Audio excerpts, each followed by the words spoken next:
할렐루야. 주의 선한 은혜가 사랑하는 교인들과 오늘 하루도 함께 하시기를 간절히 축원합니다. 기도하도록 하겠습니다. 하나님 아버지 감사합니다. 저희의 생명의 수완자가 되시고 우리의 산 소망이 되셔서 여러가지 험한 세상 속에서도 저희들로 하여금 낭망하지 아니하고 믿음과 소망 가운데 살아갈 수 있게 해주시되 이 주의 거룩한 날 이 아침에 저희들을 불러 모으셔서 주의 말씀 듣게 하시니 감사합니다. 성령님 우리 가운데 임재하셔서 저희 가운데 말씀으로 깨닫게 하여 주시고 그러나 이 험한 세상, 이 혼란한 세상을 주의 진리를 따라 한 걸음 한 걸음 걷는 우리 모두 될 수 있도록 은혜를 더하여 주시옵소서. 주 예수 그리스도 이름으로 기도합니다. 아멘. 오늘 우리에게 주시는 하나님의 말씀은 베드로전서 1장 3절로 5절의 말씀이 되겠습니다. 제가 받들어 수 있겠습니다.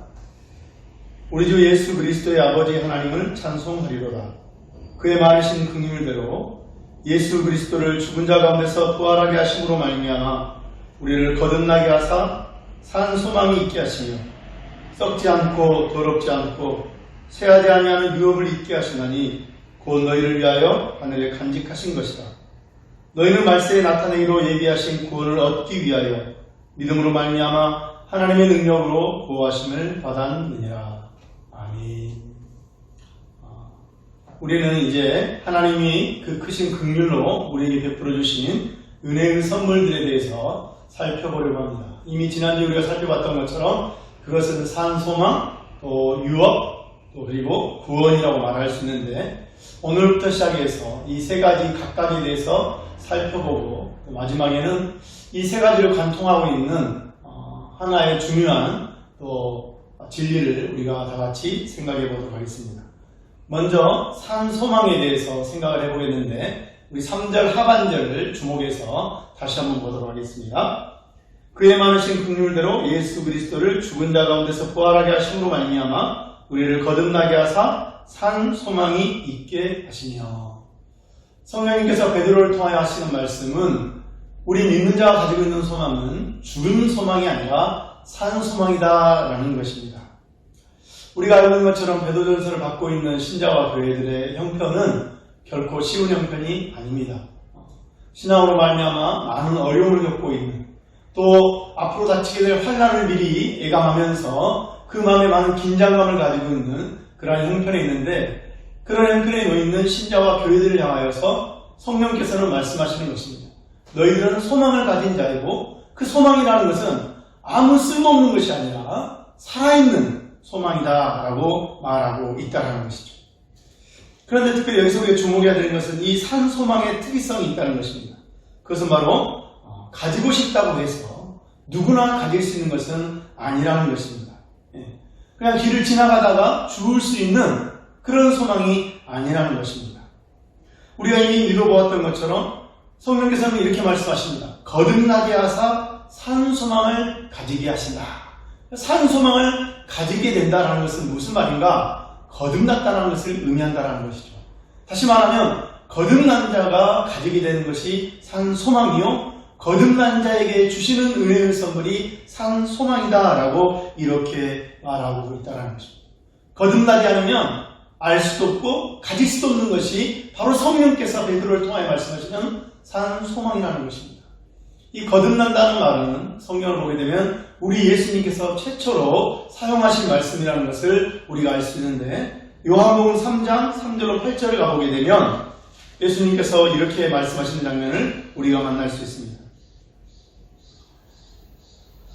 요한복음 3장 3절로 8절 말씀 예수께서 대답하여 이르시되 진실로 진실로 내게 이르노니 사람이 거듭나지 아니하면 하나님의 나라를 볼 수 없느니라. 니고데모가 이르되 사람이 늙으면 어떻게 날 수 있사옵나이까? 두 번째 모태에 들어갔다가 날 수 있사옵나이까? 예수께서 대답하시되 진실로 진실로 내게 이르노니 사람이 물과 성령으로 나지 아니하면 하나님의 나라에 들어갈 수 없느니라. 육으로 나는 것은 육이요 영으로 나는 것은 영이니 내가 네게 거듭나야 하겠다는 말을 놀랍게 여기지 말라. 바람이 임의로 불매 내가 그 소리는 들어도 어디서 와서 어디로 가는지 알지 못하나니 성령으로 난 사람도 그러하니라. 할렐루야. 이렇게 주님께서는 거듭난 자에 대해서 말씀하시는데, 여기서 흥미로운 것은 거듭난다는 것은 무엇인가? 다른 말로 하면 성령으로 말미암아 난 사람이다, 이라고 말씀하고 있다는 것입니다. 이 거듭난다라는 것은 성경 우리가 살펴보면 두 가지 측면을 가지고 있는 것을 우리가 발견할 수 있습니다. 하나는 우리가 이렇게 알고 있는 것처럼 새로운 생명을 얻게 되었다는 것입니다. 예수님과 니고데모와의 대화 속에서 나타난 것처럼 거듭난다라는 것은 새롭게 태어난다라는 것을 의미합니다. 그런 맥락에서 사도 바울은 고린도후서 5장 17절에서 누구든지 그리스도 안에 있으면 새로운 피조물이라, 이전 것은 지나갔으니 새 것이 되었다 라고 말하면서 거듭난 자가 그리스도 안에서 새로운 피조물로 다시 태어났다라고 말하고 있습니다. 이런 새로운 생명을 가진 사람이 가지게 되는 소망이 바로 산 소망이라는 것입니다. 또 하나는 거듭난다라는 것은 성경적으로 보게 되면 하나님께로 돌아온다라는 것을 의미하는 것임을 우리가 알 수 있습니다. 사도행전 14장 15절을 보시게 되면 우리가 이런 말씀이 나오고 있는 것을 보게 되는데, 사도 바울과 또 바나바가 하나님의 복음을 전하고 있는 상황에서 이렇게 말하는 내용이 있습니다. 사도행전 14장 14절부터 15절까지 말씀. 두 사도 바나바와 바울이 듣고 옷을 찢고 무리 가운데 뛰어들어가서 소리질러 이르되, 여러분이여 어찌하여 이러한 일을 하느냐? 우리도 여러분과 같은 성령을 가진 사람이라. 여러분에게 복음을 전하는 것은, 자, 여기 중요합니다. 여러분에게 복음을 전하는 것은 이런 헛된 일을 버리고 천지와 바다와 그 가운데 만물을 지으시고 살아계신 하나님께로 돌아오게 함이라. 할렐루야. 살아계신 하나님께 돌아오게 하는 것이 복음을 전하는 것이며, 복음을 전함으로써 예수 그리스도 안에서 거듭나는 것, 다시 말하면 하나님께 돌아오는 것이 가능해진다라고 사도 바울의 이름은 말하고 있는 것입니다. 여러분, 우리가 성경을 살펴보게 되면 하나님께서 세상을 창조하시고 사람을 지으신 목적 중에 하나는 바로 사람으로 하여금 영생을 얻게 하는 것이었습니다. 그럼에도 불구하고 아담과 하와의 타락으로 말미암아 그들이 에덴 동산에서 쫓겨나게 되는데, 그 쫓겨나는 이유 중에 하나를 하나님께서는 창세기 3장 22절을 통해 말씀하시는데, 타락한 이들이 생명나무를 먹음으로 영생할까 하노라 라는 말씀을 우리가 발견할 수 있습니다. 다시 말하면 하나님이 사람을 지으신 목적 중에는 영원히 사는 것이 있었는데, 사람의 범죄로 말미암아 오히려 사람에게 영원히 사는 것은 가장 큰 저주가 될 수밖에 없었기 때문에 하나님께서는 사람으로 하여금 영원히 살지 못하도록 에덴 동산에서 쫓아내신 것을 우리가 보게 되는 것입니다. 여러분, 그렇습니다. 우리가 병에 걸려서 한평생 산다는 것이 참으로 고통스러운 것처럼 죄를 지은 사람이 영원히 산다는 것은 결코 축복이 아닐 수 있다는 것을 우리는 알고 있습니다. 바로 그런 맥락에서 하나님께서는 비록 사람에게 영생 주시기를 원했지만 인간의 타락으로 말미암아 영생을 그들에게서 거두신 것을 우리가 보게 되는 것입니다. 그럼에도 불구하고 하나님은 이 계획을 철회하신 것은 아니었습니다. 하나님은 그 원하셨던 것처럼 귀엽고 사람에게 영생 주시기를 원하셨고, 그래서 이 영생을 주시기 위하여 그들의 죄를 사하시고 그들로 하여금 죄의 용서함을 받은 자로서 영생을 얻게 하시기를 원하셨다는 것이죠. 바로 그런 맥락에서 하나님께서는 우리 주 예수 그리스도를 이 땅에 보내주셔서 그분의 속죄로 말미암아 우리가 의롭다함을 받게 되고 그리하여 영생에 참여하는 길을 열어주신 것을 성경은 말하고 있습니다. 바로 이러한 예수 그리스도로 말미암아 거듭난 사람, 예수 그리스도로 말미암아 하나님께 돌아온 사람이 가지게 되는 것이 산 소망인 것입니다. 오늘 베드로 사도를 통하여 말씀하시는 이 산 소망은 망상이 아닙니다. 망상이라는 것은 있지도 않은 것을 사실인 양 믿는 것이지만, 우리가 지니고 있는 소망, 우리에게 주신 영생에 대한 소망은 진실이며 확실한 것이라는 것이죠. 바로 이러한 소망을 가진 자답게 이 세상에 마치 전부인 것처럼 살아가는 것이 아니라 이 세상을 너머를 바라보는 삶을 사는 사람이 되어지도록 하나님께서는 베드로 사도를 통하여 이 편지를 받고 있는 신자와 교회들에게 너희는 산 소망을 가진 자라라고 가르치고 있는 것입니다.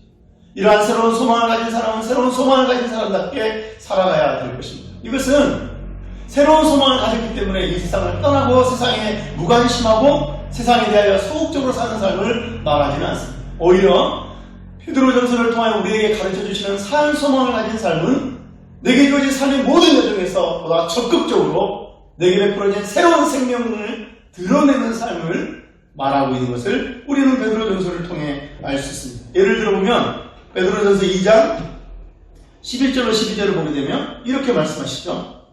사랑하는 자들아, 거류민과 나그네 같은, 바로 이것이 산 소망을 가진 자들에게 주시는 거죠. 그죠? 네. 산 소망을 가지고 거류민으로서 나그네로서 살아가고 있는 하나님의 백성들에게 주시는 말씀입니다. 사랑하는 자들아, 거류민과 나그네 같은 너희를 권하노니 영혼을 거스려 싸우는 육체의 정욕을 제어하라. 너희가 이방인 중에서 행실을 선하게 가져 너희를 악행한다고 비방하는 자들로 하여금 너희 선한 일을 보고 오시는 날에 하나님께 영광을 돌리게 하려 함이라. 할렐루야. 여기 보시게 되면 오시는 날, 우리의 소망은 무엇입니까? 그 오시는 날을 바라보는 것이죠. 그죠? 네. 오시는 날이 있다는 것입니다. 우리 주님이 영광 가운데 오시는 날이 있다는 것이죠. 우리가 그 날을 바라보며 소망하며 사는 것입니다.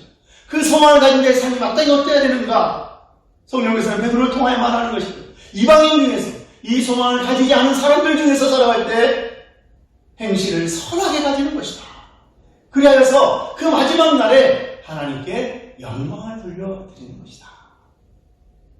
또 4장 12절로 가보게 되면 또 이렇게 말씀한 장면을 우리가 볼 수 있습니다. 사랑하는 자들아, 너희를 연단하려고는 불시험을 이상한 일 당하는 것 같이 여기지 마라. 우리가 산 소망을 가졌지만 우리가 처해 있는 상황은 결코 넉넉한 것은 아니라는 것을 하나님께서도 성령께서도 그것을 잘 알고 계십니다. 그래서 말하기를 너희를 연단하려고는 불시험을 이상한 일 당하는 것 같이 여기지 말라라고 말씀하십니다. 그러면서 하시는 말씀이 오히려 너희가 그리스도의 고난에 참여하는 것으로 즐거워하라. 이는 그의 영광을 나타내실 때에 너희로 즐거워하고 기뻐하게 하려 함이라.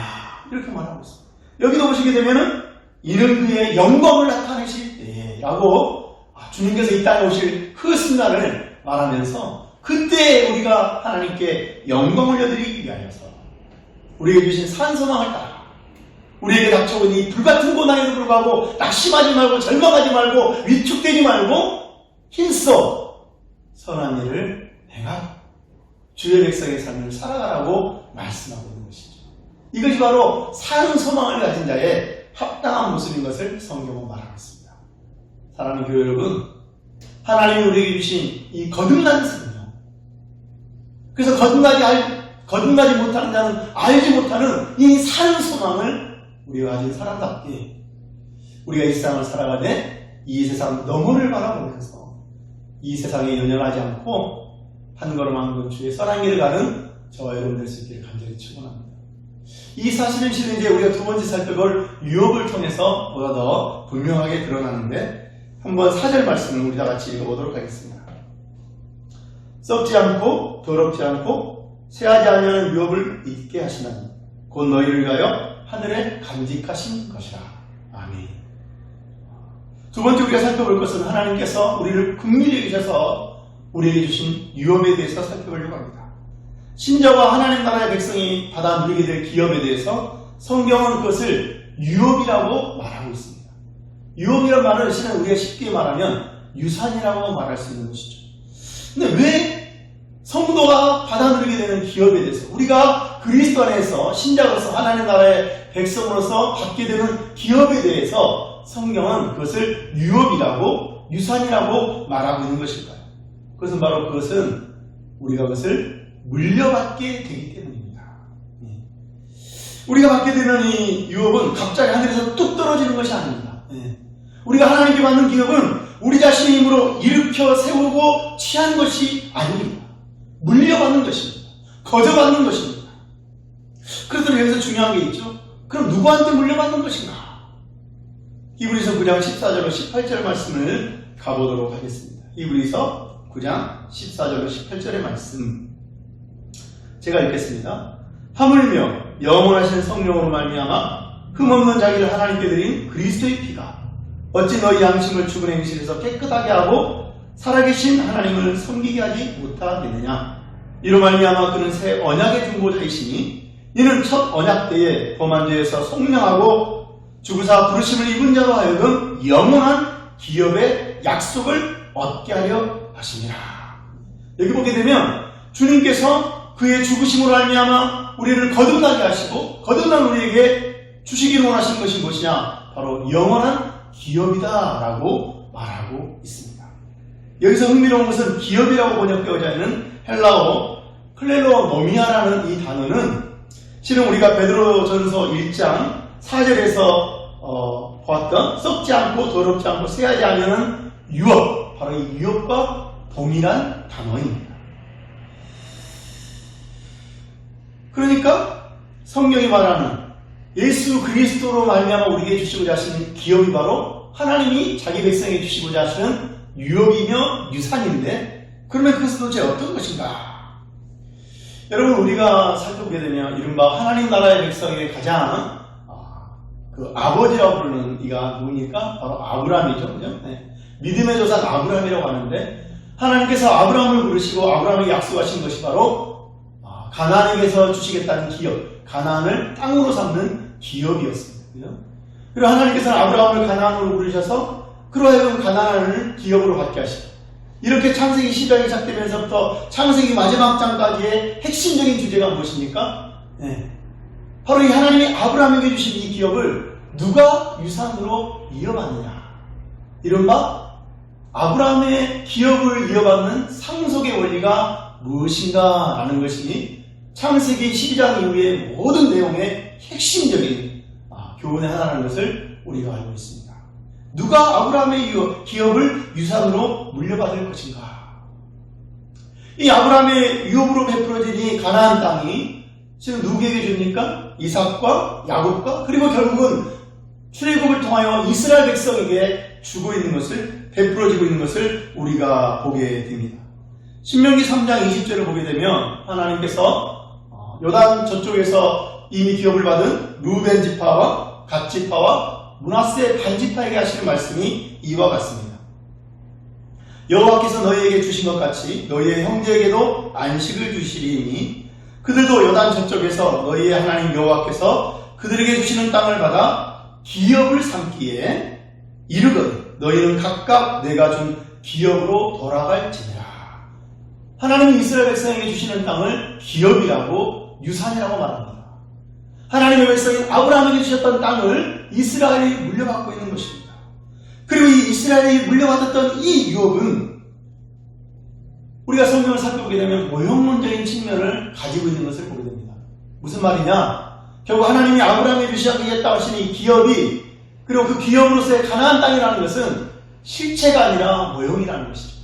하나님이 정말 자기 백성에게 주시고자 하시는 진정한 기업을 이 땅에서 약간 깨달을 수 있고 누릴 수 있는 그것이 바로 이 가나안 땅이라는 것입니다. 이 사실을 바로 히브리서 11장 8절로 10절의 말씀이 말해주고 있습니다. 여러분, 히브리서 11장 8절과 10절을 한번 보도록 하실까요? 자, 11장 8절로 10절을 보시게 되면 이렇게 말씀하십니다. 믿음으로 아브라함은 부르심을 받았을 때에 순종하여 장래의 유업으로 받을 땅에 나아갔습니다. 장래의 유업으로 받을 땅에 나아갔을 때 갈 바를 알지 못하고 나아갔으며 믿음으로 그가 이방의 땅에 있는 것 같이 약속의 땅에 거류하여. 네. 여기 재미있는 말씀이죠, 그죠? 네. 가나안 땅은 약속의 땅이죠. 그럼에도 불구하고 그 땅을 아브라함은 어떻게 살았다? 이방인의 땅에 사는 것처럼 살았다, 이렇게 표현하고 있습니다. 다시 제가 구절을 읽습니다. 믿음으로 그가 이방의 땅에 있는 것 같이 약속의 땅에 거류하여 동일한 약속을 유업으로 함께 받은 이삭 및 야곱과 더불어 장막에 거하였으니. 자, 이게 중요합니다. 10절 말씀. 이는 그가 하나님이 계획하시고 지으실 터가 있는 성을 받았습니다. 네, 이것이 바로 아브라함이 주신 궁극적인 기업이라는 것이죠. 하나님이 계획하시고 지으실 터가 있는 성, 바로 그것을 바라보며 살아왔다는 것입니다. 그리고 그것이 도대체 무엇인가라는 것이, 그 구체적인 것이 바로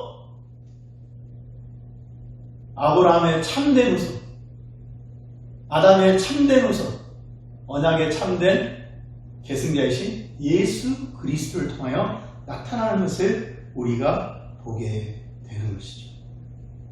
이 히브리서 11장에서 우리가 한번 계속 가면 39절에서 40절에서 이렇게 말합니다.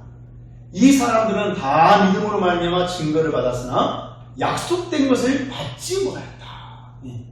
비록 그들이 분명히 가나안 땅의 일부를 취하였고 그 땅에 살고 있었지만 다 받은 것이 아니었다는 것입니다. 40절 말씀. 이는 하나님이 우리를 위하여 더 좋은 것을 예비하셨으니 우리가 아니면 그들로 온전함을 이루지 못하게 하려 하십니다. 아브라함으로부터 이삭과 야곱으로부터 이스라엘 백성으로부터 우리에게 이르기까지 그리하여 우리를 통하여서 완성시키시고자 하시는 하나님의 기업이 있었다라고 말하고 있습니다. 그리고 성경은 바로 이 기업이 다름 아니라 우리 주 예수 그리스도를 말미암아 우리에게 주어졌다라고 말하고 있는 것이죠. 왜 우리가 이렇게 말할 수 있습니까? 히브리서 11장 8절로 10절을 보시게 되면 이미 우리가 읽었지만 특별히 여기서 다시 좀 돌아가서 히브리서 9장을 염두에 두고 읽으면 굉장히 또 의미가 있습니다. 여러분 히브리서로 다시 한번 히브리서 9장으로 가보도록 하겠습니다. 히브리서 9장. 자, 여기서 우리가 읽었던 말씀을 보되 특별히 16절 말씀부터 한번 다시 보겠습니다. 히브리서 9장 16절 말씀부터. 자, 15절부터 읽는 게 있겠네요. 15절부터 이로 말미암아 그는 새 언약의 중보자이시니, 여기서 그는 바로 우리 주님 말하는 거죠. 그는 새 언약의 중보자시니 이는 첫 언약 때에 범한 죄에서 속량하시고 죽으사 부르심을 입은 자로 하여금 영원한 기업의 약속을 얻게 하려 하시며, 유언은 유언한 자가 죽어야 되나니 유언은 그 사람이 죽은 후에야 유력한 즉 유언한 자가 살아있는 동안에는 효력이 없느니라. 이러므로 첫 언약도 피 없이 세운 것이 아니니 모세가 율법대로 모든 계명을 온 백성에게 말한 후에 송아지와 염소의 피 및 물과 붉은 양털과 우슬초를 취하여 그 두루마리와 온 백성에게 뿌리며 이르되 이는 하나님이 너희에게 명하신 언약의 피라 하고. 자, 성경 우리에게 말할 무엇을 말하고 있습니까? 여러분, 유산은 어떻게 받습니까? 유언을 통해서 받습니다. 그죠? 유언. 죽을 때 하는 말. 그죠? 이 유언은 다른 말로 하면 죽음의 약속이라고 말할 수 있는 것이죠. 우리가 어떻게 언약 백성이 되는가? 히브리서 10장에서 뭐라고 말합니까? 죽음으로써 우리가 유업을 받게 된다. 그리고 이 유업을 받는 과정 가운데 언약이 세워진다. 라고 성경은 우리에게 말하고 있다는 것이죠. 흥미로운 것은 바로 이 과정에서 우리 예수님께서 마태복음 26장 27절 28절에서 우리가 잘 아는 것처럼 성만찬을 행하시면서 하셨던 말씀을 우리가 다시 한번 기억해 볼 필요가 있다는 것입니다. 마태복음 26장 27절로 28절의 말씀. 또 잔을 가지사 감사기도 하시고 그들에게 주시며 이르시되 너희가 다 이것을 마시라. 이것은 죄사함을 얻게 하려고 많은 사람을 위하여 흘리는 바 나의 피 곧 언약의 피니라. 히브리서 9장에서 말하기를 이 언약은 죽으심이 없이는 불가능한 것이고 결국 그 죽으심 안에는 바로 그 피가 있다라고 말합니다. 피는 생명을 말하는 것이기 때문에 생명을 걸고 이루어지는 언약을 말하면서 이 언약 가운데 유업이 이루어지는 것이라고 말하는데, 주님께서 성만찬을 행하시면서 특별히 잔과 더불어 말씀하시되 이 잔이 의미하는 것이 뭐냐? 바로 당신의 피를, 당신의 죽으심을 의미하는 것이고, 이로써 예수님께서는 새로운 언약을 세우시겠다고 말씀하십니다. 이 새 언약은 우리들로 하여금 아브라함과 이삭과 야곱과 이스라엘 백성이 참여한 하나님의 기업을 받게 되는 하나님의 백성으로 우리를 들어오게 하시는 우리 주 예수 그리스도로 말미암은 새 언약을 의미하고 있다라는 것이죠. 바로 그런 면에서 우리는 어떻게 우리가 유업을 받게 되는가? 왜 하나님께서 우리가 받게 되는 기업, 우리가 예수 그리스도 안에서 누리게 되는 기업을 유업이라고 성경이 가르치고 있고 우리가 그것을 유산이라고 말할 수 있는가? 이 이유를 우리가 살펴본 것입니다. 그런데 이 유산의, 이 유업의 특이성이 또 하나 있는데 그것은 뭐냐? 여러분 다시 한번 베드로전서 1장으로 가보시게 되면 이 4절에 말하기를 썩지 않고 더럽지 않고 쇠하지 않는 유업이다 이렇게 말하고 있어요. 헬라어 성경을 보게 되면 아라는 부정을 의미하는 접두사가 유업과 이 썩지 않고 더럽지 않고 쇠하지 않는 유업이란 말에 이렇게 담겨져 있습니다. 다시 말하면 썩을 것, 더러운 것, 쇠하는 것 그런 것이 아니다. 여기서 우리가 한 가지 발견할 수 있는 것은 성령께서 베드로를 통하여 베드로 사도를 통하여 우리에게 가르치시는 중요한 이치가 있는데 우리가 살고 있는, 우리가 지금 보고 있는, 우리를 둘러싸고 있는 그 모든 것들이 썩을 것이며 더러운 것이며 마침내 때가 되면 쇠하고야 말 것이다. 이 종말을 알아야 된다. 우리를 둘러싸고 있는 이 모든 것들의 결국을 성령께서는 말씀해주고 있는 것이에요. 우리가 올바른 하나님 나라의 백성으로서 산 소망을 가진 사람으로서 또 우리가 장차 유업을 받을 사람으로서 살기 위해서 반드시 가져야 될 생각이, 가치관이 있다면 이 세상의 모든 것이 때가 되면 썩을 수밖에 없고 더러워질 수밖에 없고 쇠할 수밖에 없다는 것을 알아야 된다. 이러한 것을 깨닫지 못하면 새로운 생명을 가진 거듭난 생명을 산 소망을 가지고 유업을 바라보며 살 수가 없다는 것입니다. 오늘날도 수많은 사람들이 바로 이러한 사실을 깨닫지 못하기 때문에 착각과 오해 속에서 살아가고 있습니다. 마치 썩을 것을 썩지 않을 것처럼 더러워질 것을 더러워지지 않을 것처럼 쇠하고 말 것을 쇠하지 않을 것처럼 그렇게 간절히 사모하고 그것을 의지하고 자랑하고 가지기를 간절히 원하고 그것을 바라보며 살아가고 있다는 것이죠. 그러다 보니 그것이 마치 내 인생을 좌지우지할 것처럼 내 인생에 정말 중요한 것처럼 스스로를 거기에 허비하고 거기에 자기 자신을 맡기고 거기에 끌려가고 그것을 두려워하고 염려하고 때로는 교만하기도 하고 때로는 비굴하기도 하는 그런 삶을 살게 된다는 것이죠. 그러나 그것은 착각입니다. 오늘 성령께서 우리에게 가르치신 것은 제대로 알아야 된다는 거예요. 우리가 세상을 살아가고 있는 이 세상이라는 것이 우리를 둘러싸고 있는 것들과 우리가 취하고 있는 것들이 영원히 우리에게 있는 것이 아니라 영원히 그것이 향기롭고 영원히 빛나는 것이 아니라 영원히 영향력이 있는 것이 아니라 때가 되면 썩어지고 더러워지고 쇠하고야 말 것이라고 주님은 말하고 있는 것이죠. 제대로 알아야 됩니다. 제대로 알아야지 제대로 살아가는 것이죠. 여러분 전도서 1장 1절로 3절에서 솔로몬은 성령의 감동을 통하여 우리에게 뭐라고 말합니까?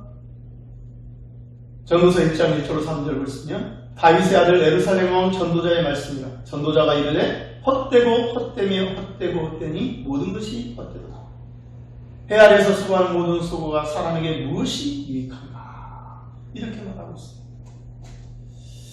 솔로몬은 성령의 감동을 통하여 또 우리가 전도서를 계속 읽어보게 되면 그의 경험적인 삶의 여정을 통하여서 깨닫게 된 바를 적고 있습니다. 그것이 뭐냐? 헛되다. 결국에는 그것이 썩어지고 말 것이고 더러워지고 말 것이고 쇠하여 지고야 말 것이다. 그러므로 그것들이 마치 진리인 양 진실인 양 영원히 쇠하지 아니하고 영원히 더러워지지 아니하고 영원히 썩지 않을 것처럼 살아가는 삶이 얼마나 헛된 것인가. 헛되고 헛되다. 물론 오늘날 많은 사람들, 특별히 믿지 않는 사람들 중에는 그렇게 말하는 사람이 있습니다. 인생이라는 게 뭐 별거 있어? 짧고 굵게 살면 되지. 아니면 반대로 아니야, 나는 인생을 길고 얇게 살 거야. 그들은 말합니다. 내 인생인데 뭐 무슨 상관이 있어? 누가 뭐라 그래? 나만 만족하면 되는 것이지. 그러나 여러분 그렇지 않지 않습니까? 성경은 뭐라고 말합니까? 모든 사람이 자신의 인생들은 마음대로 살 수는 있지만 거기에 대한 반드시 대가를 치르고야만 한다는 것을 엄중히 경고하고 있습니다. 모든 사람이 죽는 것은 당연한 것이고 그 외에는 심판이 있다라고 모든 사람의 삶에 대한 하나님의 판단과 그 판단에 따른 엄중한 하나님의 심판이 있을 것이라고 성경은 말하고 있습니다. 나에게 주어졌지만 내 것이 아니라는 것을 알아야 된다. 우리에게 주어진 생명, 우리에게 주어진 자녀, 내게 맡겨진 기업, 모든 시간들, 젊음, 육체, 이 노년의 모든 삶까지 내 것이 내 것이 아니라 맡겨진 것이기도 하다라는 것이죠. 여러분, 우리가 자녀에게 용돈을 주고 그 어린 자녀에게 용돈을 주면서 네 마음대로 살아라고 해서 상관하지 않는 자녀도 있겠지만 종종 물어보는 분들 계시죠. 뭐 했었니? 그래서 만약 그 자녀가 정말 내가 보기에 너무나도 허랑방탕하고 쓸모없고 혹이라도 악한 일에 썼다면 누가 가만히 있겠습니까? 내가 비록 용돈은 줬지만 그렇다고 해서 그것이 내 자녀의 돈이라고 해서 상관하지 않는 부분은 없습니다. 그렇죠? 왜 그렇게 썼느냐? 이렇게 써야 되지 않느냐? 용돈을 받은 자의 책임에 대해서 묻게 되는 것처럼 우리의 삶에 대해서, 우리가 가진 것에 대해서 그것을 허락하시고 그것을 베푸신 주님께서 물으실 때가 오고야 만다는 것이죠. 바로 그러한 때를 생각하면서 우리는 살아가야 된다는 것이죠. 우리 예수님은 뭐라고 가르치셨습니까? 마태복음 6장 19절 20절 말씀을 보도록 하겠습니다. 마태복음 6장 19절 20절 말씀. 너희를 위하여 보물을 땅에 쌓아두지 말라. 거기는 좀과 동록이 해하며 도둑이 구멍을 뚫고 도둑질하느니라. 오직 너희를 위하여 보물을 하늘에 쌓아라. 거기는 좀이나 동록이 해하지 못하며 도둑이 구멍을 뚫지도 못하고 도둑질도 못하느니라. 주님은 말씀하십니다. 이 썩어질 세상에 썩어질 것을 위하여 살지 말고 썩지 아니하는 세상에 썩지 아니할 것들을 위하여 살아가라. 그것이 바로 거듭난 자의 지혜라는 것이죠. 예수 그리스도로 말미암아 성령으로 감동된, 그래야 새로운 세상에 물든 하나님의 백성이 가져야 될 올바른 삶의 태도라는 것입니다. 바로 여기에서 우리와 하나님을 알지 못하는 자와 거듭나지 못한 자의 차이가 있는 것이죠. 아는 자와 모르는 자의 차이가 여기 있는 것입니다. 우리는 이 세상이 결국은 썩을 것이고 더러워질 것이고 새어질 것을 알지만 세상 사람들 알지 못하는 것입니다. 썩지 않을 것처럼 생각합니다. 더럽지 아니할 것처럼 생각합니다. 새하지 아니할 것처럼 생각합니다. 그래서 다를 수밖에 없는 것이죠. 우리는 썩을 것을 알기 때문에, 더러워질 것을 알기 때문에, 새할 것을 알기 때문에 그것에 온 마음을 다해서 끌려다니지 않습니다.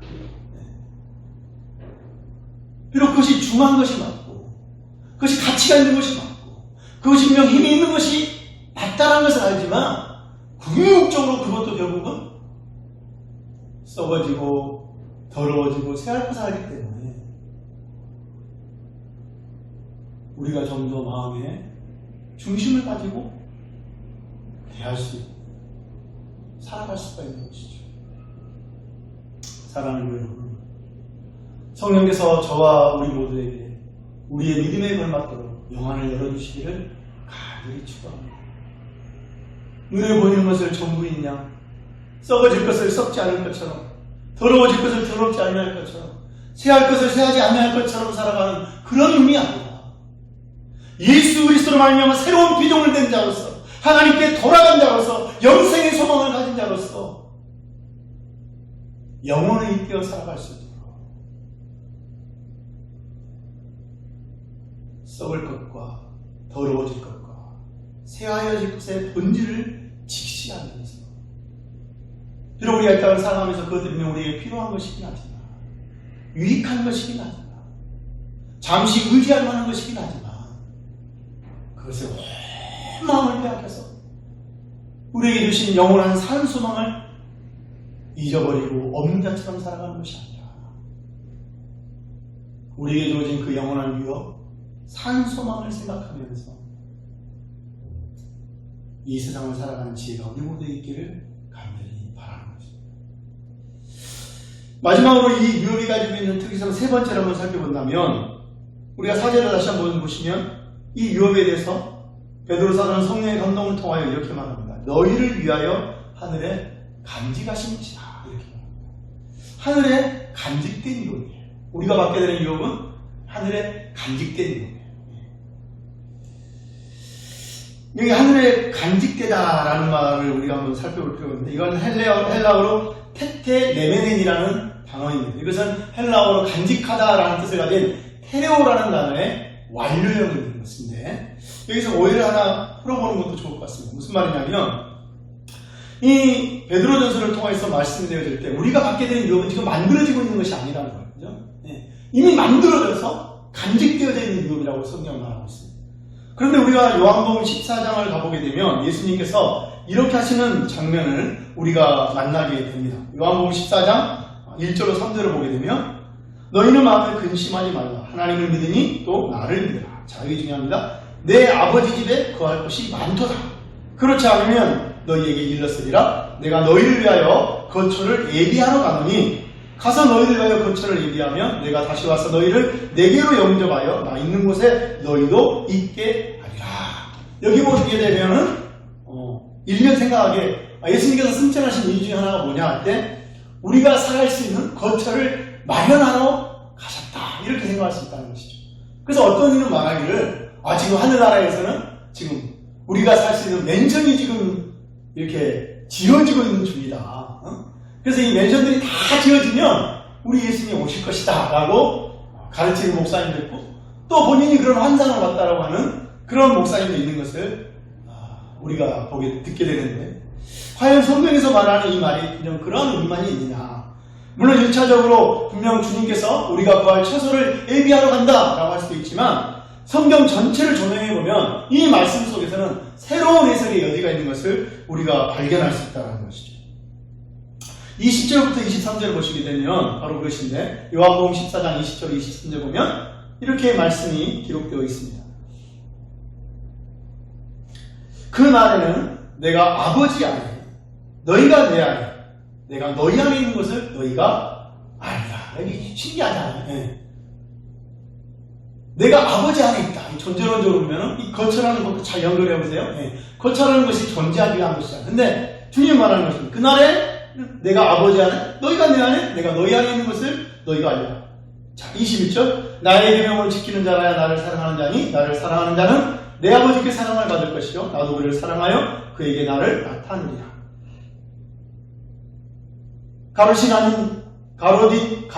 아닌 유다가 이르되 주여 어찌하여 자기를 우리에게 나타내시고 세상에는 아니하게 하시나이까. 예수께서 대답하여 이르시되 사람이 나를 사랑하면 내 말을 지키리니 내 아버지께서 그를 사랑하실 것이요 우리가 그에게 가서 거처를 그와 함께 하리라. 여기서 거처를 그와 함께 하리라 라고 말씀하고 있습니다. 이 거처를 그와 함께 한다는 무슨 말인가? 잠깐 넘어가서 이 요한복음 14장 17절로 보시게 되면 또 흥미로운 게 있는데 그는 진리의 영이라 세상은 능히 그를 받지 못하나니 이는 그를 보지도 못하고 알지도 못함이라. 그러나 너희는 그를 아나니 그는 너희와 함께 거하시며 또 너희 속에 계시겠습니다. 그래서 성경에서 주님께서 거한다는 것을 말할 때 그 거한다는 의미가 어떤 물질적인 의미에서의 집을 의미하는 것만이 아니라 영적인 의미에서 함께 한다는 관계성을 말씀하고 있는 것을 우리가 놓치지 말아야 된다. 주님께서 죽으시고 부활하셔서 하늘로 승천하셔서 하나님보다 우편에 앉아 계신 이유가 우리가 살아갈 그 물질적인 집을 짓기 위한 것이 아니라 깨어진 하나님과 우리의 관계를 회복하심으로 말미암아 우리로 하여금 예수님께서 하나님 안에 있는 것처럼 우리 또한 하나님 안에 있게 하시기 위함이다라는 이 말씀의 의미를 우리가 놓치지 말아야 된다는 것입니다. 왜 이 말씀을 드리냐면 다시 한번 히브리서 3장으로 한번 가보실 때 우리가 생각해야 될 말씀이 있는데 히브리서 3장 4절로 6절을 보시게 되면 집마다 지음이가 있으니 만물을 지으신 이는 하나님이시라. 또한 모세는 장래에 말할 것을 증언하기 위하여 하나님의 온 집에서 종으로서 신신하였고 그리스도는 하나님의 집을 맡은 아들로서 그와 함께 하셨으니 우리가 소망의 확신과 자랑을 끝까지 굳게 잡고 있으면 우리는 그의 집이라. 이렇게 말하고 있습니다. 성경에서 말하는 이 집이라는 의미를 우리가 꼭 천국과 연결해서 특별히 천국이 마치 어떤 그 물질적인 의미만을 우리가 가지고 천국을 이해하려고 하면 굉장히 많은 어려움에 봉착할 수 있다는 것을 우리는 유념할 필요가 있습니다. 정말 그렇지 않습니까? 천국을 우리가 가지고 어떤 물질적 공간적인 생각을 가지고 상상을 하게 되면 엄청나게 많은 제한을 받게 됩니다. 그죠? 인류 역사를 통해 하나님 나라 백성이 된 사람이 얼마나 많습니까? 그들이 함께 살아야 될 그러면 그 면적은 얼마나 될 것이며 그들이 거해야 될 집들은 얼마나 많아야 되며 그들이 먹을 양식은 얼마나 많아야 되며 이런 식으로 우리가 천국에 대해서 우리가 지니고 있는 어떤 그 물질적 개념을 가지고 이해하려고 한다면 오히려 많은 의문에 봉착할 수밖에 없고, 그것은 실은 하나님의 신비와 지혜와 능력에 맡겨야 되는 것이고, 오히려 성경에서 우리에게 말하는 천국에 대해서 생각할 때 이 천국의 의미는 단순히 어떤 물질적인 의미로가 아니라 하나님과 더불어 하나님 안에 우리가 있고, 그래야 하나님의 생명이 우리 안에 있는 영적인 실체를 드러내는 의미로서의 천국이라는 것을 우리가 놓치지 말고 이 개념을 확립하고 또 성경을 읽어나가야 되고 또 설명할 수 있어야 된다는 것이죠. 그것이 바로 하나님의 유업에 대한 또 유업으로서의 천국에 대한 올바른 인식이라고 할 수가 있을 것입니다. 비록 아직 우리가 산성이 구원에 대해서 다루지는 못했지만 시간 관계상 오늘 말씀을 마치려고 했는데, 오늘 우리는 산소망과 유업에 대해서 생각해 보았습니다. 성경이 우리에게 가르치고 있는 산소망의 의미가 무엇입니까? 유업의 의미가 무엇입니까? 그리하여서 그 산소망과 유업을 가진 자로서의 우리가 이 땅에서 어떠한 자세를 가지고 어떻게 살아가야 될지를 하나님의 말씀을 통해 살펴보았습니다. 부디 이번 새로운 한 주간을 살아갈 때 우리 모두가 하나님을 알지 못함으로 말미암아 거듭나지 못하는 사람, 그리하여 산소망이 없는 사람, 하나님의 유업을 받지 못하는 사람들처럼 살아가는 것이 아니라 거듭난 사람답게 산소망을 가진 사람답게 유업을 이어받을 자로서 썩지 않고 더럽지 않고 쇠하지 않는 소망 가운데 이 땅을 살아가는 참된 지혜가 우리 모두에게 있기를 간절히 축원합니다. 기도하겠습니다. 하나님 아버지, 어둠 가운데 있던 저희를 빛으로 불러주셔서 깨닫지 못한 참된 세상의 실체를 알게 해주시고 진리를 알게 해주시고 거기에 머무르게 하신 것만 아니라 우리에게 영원한 생명을 주심으로 우리가 하나님 안에 거하고 하나님께서 우리 안에 거하는 복된 은혜를 누리게 하신 것을 감사합니다. 오늘 성령께서 베드로 사도를 통하여 가르쳐 주시는 것처럼 비록 우리가 세상에서는 어쩌면 가진 것이 없다 할지라도 세상에 그 어떤 것과 비교할 수 없는 산소망을 가진 자요 하늘의 유업을 이어받을 자라는 사실을 늘 기억할 수 있도록 도와주시옵소서. 그리고 또한 그러한 은혜를 받은 자답게 이 세상에 썩어질 것과 더러워질 것과 새하얘질 것에 연연하지 아니하고 썩지 아니하고 더럽지 아니하고 새하지 아니할 유업을 바라보는 자답게 하나님의 백성으로서의 이 땅의 삶을 나그네로 살아가는 그 복된 신자의 모습이 우리의 모든 것 될 수 있도록 인도하여 주옵소서.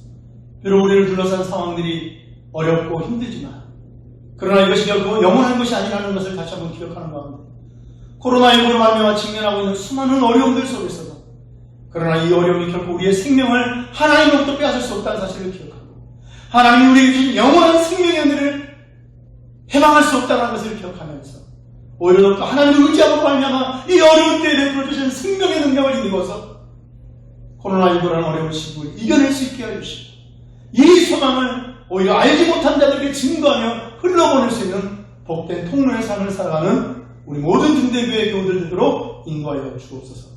주 예수 그리스도 이름으로 기도합니다. 아멘.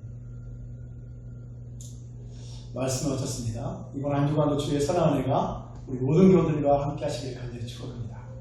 사랑합니다. 감사합니다. 축복합니다.